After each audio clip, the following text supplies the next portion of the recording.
Welcome to Crazy Karen HOA. The doorbell camera caught more than a delivery. Karen pointed at my doorbell camera and yelled that filming was a violation and my evidence was not allowed. "This is not getting delayed," she snapped, stepping closer to my front door. "You are going to pay the fine today, or I am calling the police and reporting you as a thief." I am a data analyst in Fort Worth, Texas, and I live in a desert subdivision called Granite Falls, where packages bake in the sun and disappear fast. The HOA here is the Granite Falls Property Owners Association, and I am on probation at a new job and I cannot miss work for HOA hearings and disruptions. The woman on my porch is Stephanie Kessler, the neighborhood watch liaison, and she just slapped me with a violation notice for theft she claims I committed. "I do not need proof," Stephanie said, waving a laminated policy sheet in my face. "I have paperwork and vibes." She jingled her huge key ring like it was authority, and I noticed it had way more keys than any normal person would carry for HOA duties. 3 days earlier, I came home from work to find a box of new light bulbs and maintenance supplies I ordered sitting open on my porch, half the contents missing. The cardboard flaps were torn, and the packing slip was gone. I checked my doorbell camera footage and saw Stephanie herself walk up at 2 in the afternoon, glance around, then rip open the box and pull out 4 LED bulb packs and a set of screwdrivers. She stuffed them in a reusable shopping bag and walked away. I saved the clip to my phone and called the HOA management office immediately. The clerk told me to submit a formal complaint through the online portal, so I did, attaching the video file and a written statement. 2 hours later, Stephanie showed up at my door with a printed violation notice claiming I stole items from the clubhouse storage closet and that multiple witnesses saw me. "I have multiple witnesses," she said, tapping the clipboard. I looked at the highlighted date box on the form and realized it was the same day and time I was logged into work remotely and had proof I was on video calls. "This community has standards," Stephanie continued, "and you are going to follow them or face consequences." I asked her to name the witnesses. She refused. I asked to see the clubhouse security footage. She said the system was down for maintenance. I told her I had doorbell camera proof she stole my package. She laughed and said that filming the common areas and sidewalks was a violation of HOA privacy rules, and my evidence was not allowed. I went back to the management portal that night and checked my complaint submission. The status said received and under review. The next morning, Stephanie sent an email to the entire neighborhood watch group claiming the portal never received my appeal, even though it did, and that I was refusing to cooperate. She copied the management office and the HOA attorney. I replied with a screenshot of the portal confirmation and the time-stamped camera footage link. The attorney replied within an hour, saying they would investigate, but Stephanie responded first, saying she already filed a police report for the clubhouse theft and that I should expect a call from the Fort Worth Police Department. The call never came, but the harassment did. Stephanie started parking her white sedan across from my driveway every evening, around 6, sitting there with a clipboard and her phone pointed at my house. She took photos every time my girlfriend visited, claiming my guest was using a resident parking pass illegally. On the 3rd night, I walked out and asked what she was doing. "This is a public street," she said. "I can sit here as long as I want." She jingled her keyring again, and I counted at least 15 keys. I asked why a neighborhood watch liaison needed that many keys. She ignored me and drove off. The management office closes at 5 on weekdays, and I work until 5:30, so I had to take an early lunch break to drive over and deliver my dispute packet in person.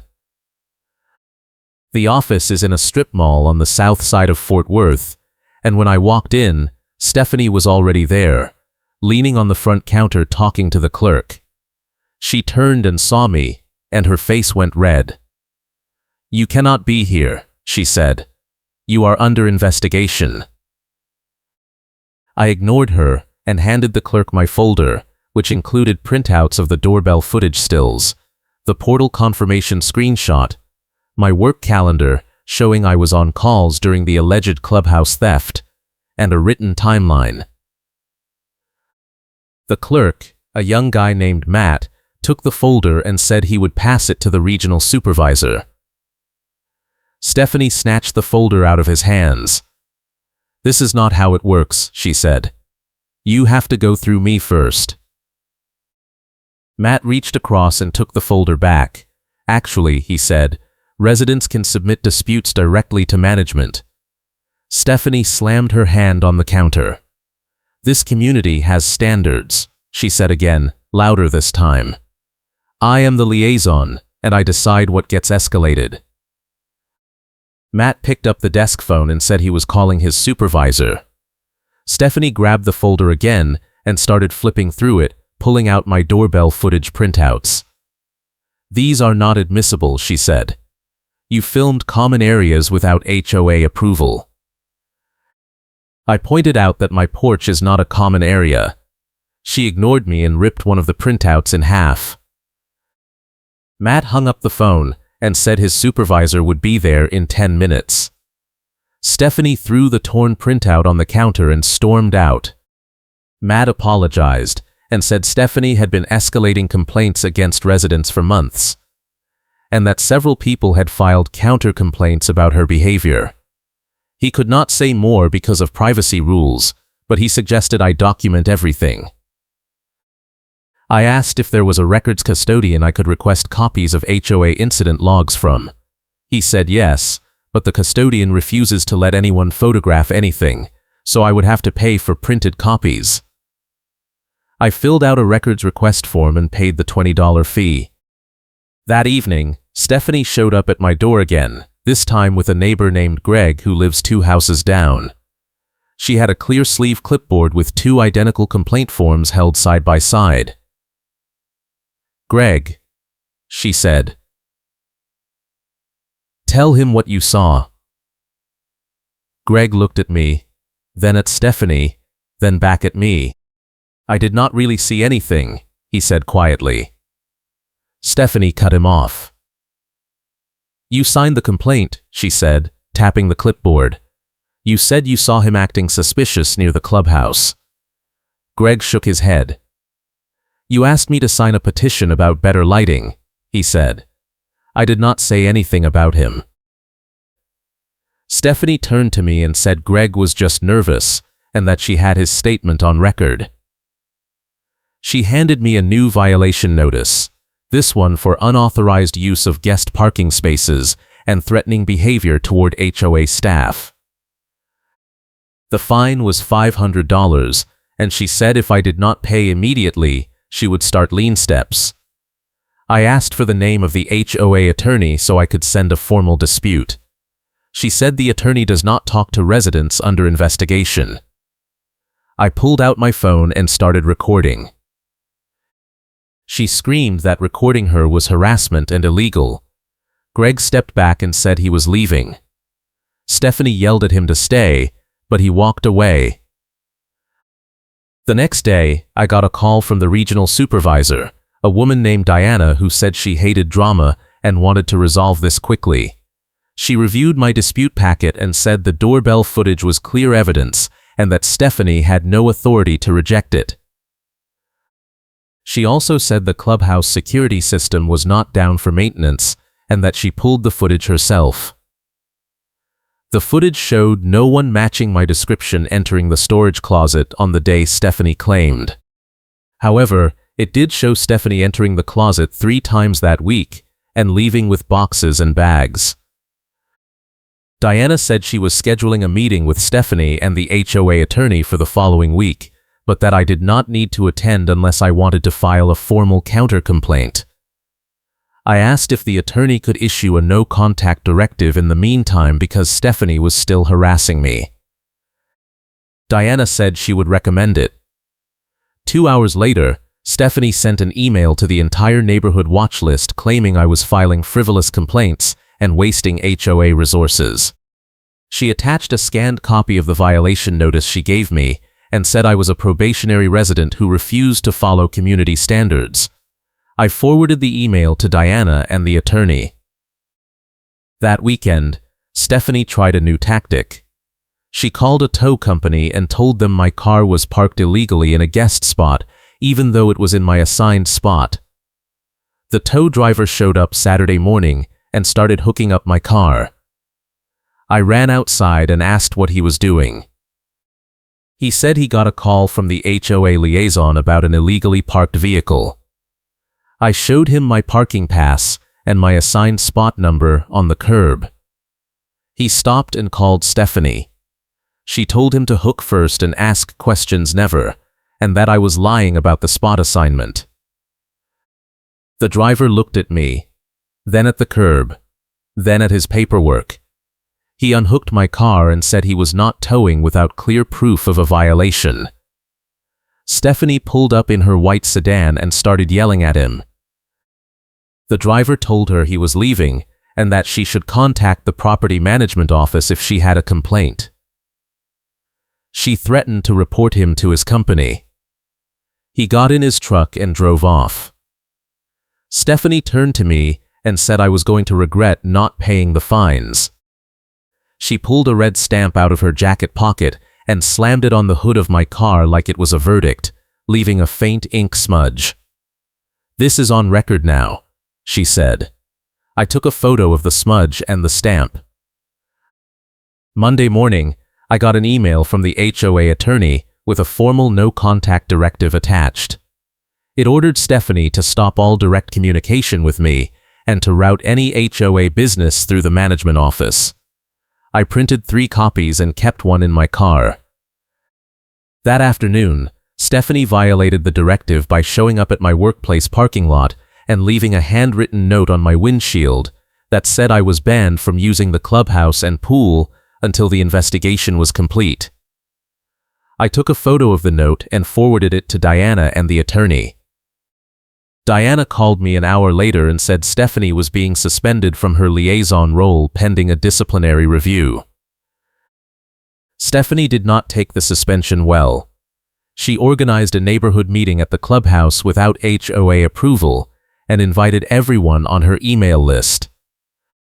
The meeting was scheduled for Thursday evening, and the agenda she circulated claimed I was a threat to community safety and that residents needed to sign a petition to have me removed. I decided to attend. When I walked in, Stephanie was mid-sentence, telling the group that I had stolen from the clubhouse and that the HOA was covering it up to avoid liability. She saw me and stopped talking. I sat in the back row and waited.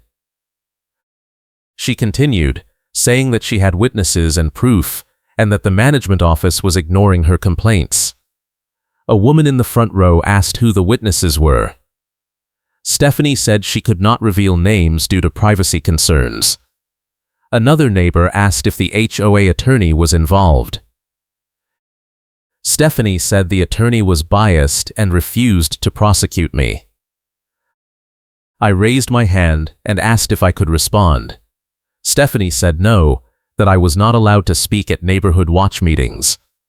I stood up anyway and said I had doorbell camera footage showing Stephanie stealing my package and that the HOA attorney had cleared me of the clubhouse theft accusation.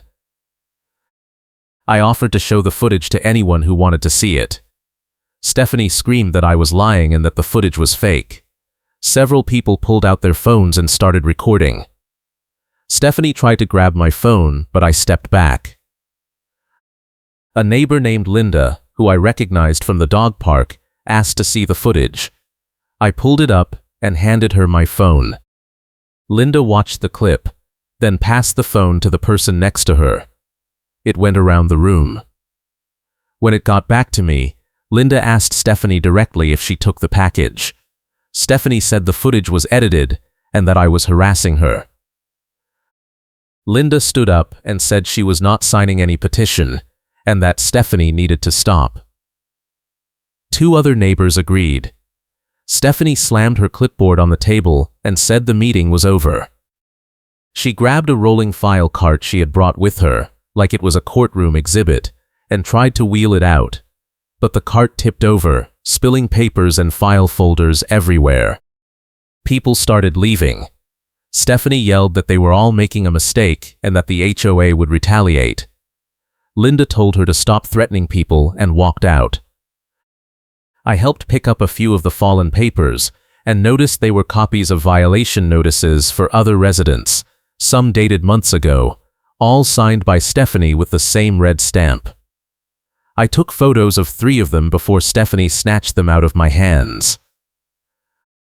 The following Tuesday, I got a call from Diana saying the disciplinary review was complete and that Stephanie was being removed from her liaison role permanently. Diana also said the HOA was voiding all fines and violation notices Stephanie had issued in the past 6 months, pending individual reviews. She asked if I wanted to file a formal complaint for harassment and theft. I said yes. She scheduled a meeting for Friday at the management office and said I should bring all my evidence. Friday came, and I showed up at the office with my evidence binder, which included printed doorbell footage stills, the portal screenshots, the work calendar, the torn printout Matt had saved, photos of the identical complaint forms, the tow truck incident photos, the red stamp smudge photo, the windshield note, and the violation notice copies from the clubhouse meeting. Diana was there, along with the HOA attorney, a man named Mr. Alvarez. Stephanie showed up 10 minutes late with her file cart and her key ring. Diana started the meeting by reviewing the timeline. She confirmed the clubhouse footage showed Stephanie entering the storage closet multiple times and leaving with items. She also confirmed my doorbell footage was clear and admissible. Stephanie interrupted and said the footage was doctored and that I was framing her. Mr. Alvarez asked her to provide any evidence supporting that claim. She said she did not need evidence because she had witnesses. Mr. Alvarez asked her to name them. She refused again, saying it was a privacy issue. Diana pulled out a printed audit log from the HOA portal and said Stephanie had accessed my complaint submission 3 times and deleted the attached video file twice. Stephanie said the portal was glitching and that she was trying to fix it. Mr. Alvarez said deleting evidence during an active investigation was a serious violation of HOA policies and potentially illegal. He asked Stephanie to return all HOA property in her possession, including keys, access cards, and any documents or records. Stephanie jingled her key ring and said she needed the keys for her role. Diana said her role was terminated and that she had 5 minutes to hand over everything or face trespassing charges. Stephanie dumped the keys on the table and Diana started counting them. There were 23 keys. Diana checked the HOA key inventory log and said Stephanie was only issued 12 keys. If you are enjoying this story, hit that like button and subscribe for more wild HOA drama. Stephanie claimed the extra keys were personal and had nothing to do with the HOA. Diana picked up one of the keys and said it was labeled with a clubhouse storage room number. She picked up another and said it was labeled with a pool gate code. Mr. Alvarez asked where Stephanie got the unauthorized keys. Stephanie said a former board member gave them to her. Mr. Alvarez said that former board member left 3 years ago and that the locks had been changed twice since then. The key ring count does not match what Karen claimed, Diana said, and I am recommending a full audit of clubhouse inventory and access logs. Stephanie stood up and said she was not going to sit there and be accused. Mr. Alvarez said she was free to leave, but that the HOA would be filing a police report for theft and tampering with records. Stephanie said she had witnesses and that the whole meeting was a setup. Mr. Alvarez asked again for her to name the witnesses. A voice came from the doorway. Actually, no. It was Greg. The neighbor Stephanie had pressured to sign the complaint. He stepped into the office and said Stephanie had been harassing him for weeks to back up her story, and that he never saw me do anything wrong. Stephanie turned and said Greg was lying. Greg pulled out his phone and played a voicemail Stephanie had left him the night before, threatening to report his RV as an HOA violation if he did not support her at the meeting. Diana thanked Greg and said his testimony would be included in the report. She turned to me and said the HOA was issuing a formal apology, voiding all fines and notices, and implementing a no-contact directive that would remain in effect indefinitely. She also said the policy says she cannot authorize financial compensation without a board vote, but that I could pursue a civil claim if I wanted. Mr. Alvarez added that the HOA was updating access control rules after the key mess was exposed, and that Stephanie would be banned from all HOA properties and meetings. Stephanie grabbed her file cart and tried to leave, but Mr. Alvarez blocked the door and said she needed to sign a statement acknowledging the return of HOA property. She refused. He said he would call the police if she did not comply. She signed and shoved the paper at him. On her way out, she turned and said this community has standards one more time. Diana looked at me and said a manager on speaker who refuses to let Karen run the conversation would be handling all future resident complaints, and that Stephanie's timeline was proven false with timestamps from the portal audit log. I left the office with my evidence binder and a signed copy of the no-contact directive. That evening, I got an email from Diana with a formal letter confirming management disciplines Karen, voids the fees, and issues a no-contact directive. The letter also said the HOA attorney had referred the matter to the Fort Worth Police Department for investigation of theft and records tampering. 2 weeks later, I got a follow-up email saying Stephanie had been charged with misdemeanor theft and that the case was moving forward. The stolen items from the clubhouse were recovered from her garage during a search, along with my light bulbs and screwdrivers. The Neighborhood Watch program was suspended for 3 months while the HOA board conducted a full review of policies and procedures. When it restarted, it had new leadership and stricter oversight. Stephanie moved out of the subdivision 4 months later. I stayed, and my probation at work ended successfully.